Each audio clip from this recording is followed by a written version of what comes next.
Welcome to Solvetic, your channel to always learn technology easily.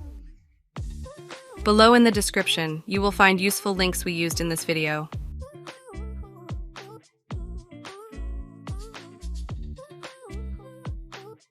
Today in Solvetic, we will see how to check name changes on Instagram PC. We start by logging in with our Instagram account in the browser and enter our profile. Next, we click on the name of our account. Here, if an account has had a name change, we will see the former usernames option, also indicating the number of times it was changed. This can help you know if an account had another name, and thus know if perhaps we are dealing with a fake account. Hey, remember to subscribe Solvetic channel.